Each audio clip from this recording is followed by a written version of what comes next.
Another security step you might want to consider is to keep the riffraff out.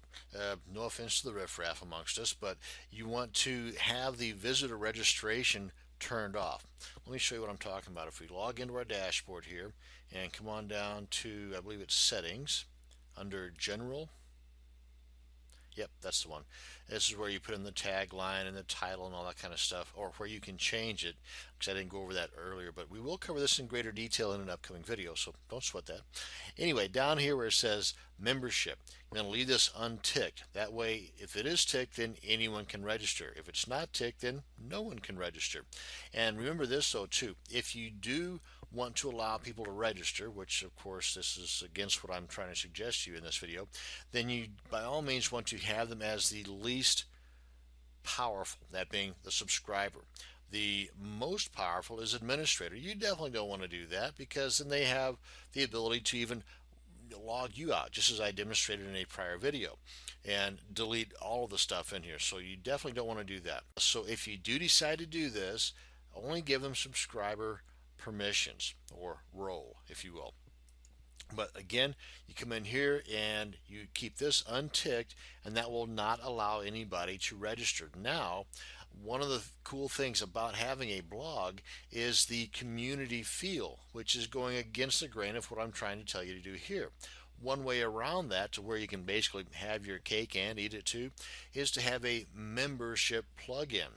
And one of the ways you can do that is you can spend Vuku bucks in getting a membership script, or you can go a little bit more kind of old style, if you will, and on the cheap, and do it for free. If we head on over to our plugin directory at wordpress.org, there's you can do a search for any of them in here, but if you come over to one that's called members only, it works perfectly, and you can't beat the price. It's free, and you can just do a little bit of a read up on it here, do the install, and as it says over here, I believe that it's good up to date. Correct, 2.9.2. It works, and you can just, as I mentioned earlier, subscribe to the feed to stay on top of the updates. And usually, because it says right here it's only compatible up to 2.6.2, so you might even want to try a search for another type of WordPress plugin for a membership style setup. But the main point I'm trying to make here, though, is with having a membership type plugin or ability, a couple of things are beneficial with this. Number one, with the membership plugin, it requires certain hoops that need to be jumped through first for the subscriber to become a part of your community. And this is at least a hurdle for some would-be scoundrels and a massive stop sign for others. Plus, from the marketer standpoint, you've got a great marketing advantage with this type of blog setup. So again, definitely you want to consider to have the subscriber box unchecked, so that you're not allowing just anybody to subscribe.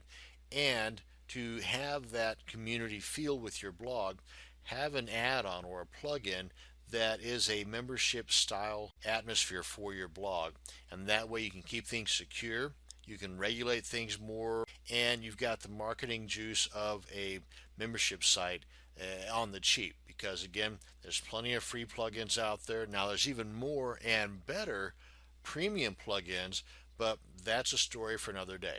Before ending this video, an added couple of tips are to, one, subscribe to your own RSS feed, so your blog. That way you can make sure that things are working. And two, if you receive a new post and you are the only one authorized to post your blog, the bell should be going off. Then you have just been alerted to a possible breach of your security. Another tip is to, by all means, visit your blog on a regular basis. Heck, that's one of the first things I do every morning, is check out my blog just to see who's visited and a couple other things, analytically speaking.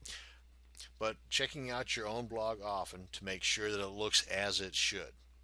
Now, there are several other ways to add various layers of protection to your WordPress blogs, and as before, I encourage you to visit forums and other like-minded groups for their input on this and any other questions you have regarding your internet concerns. And that's going to bring us to the end of this video. Thank you very much for watching, and you have a great day.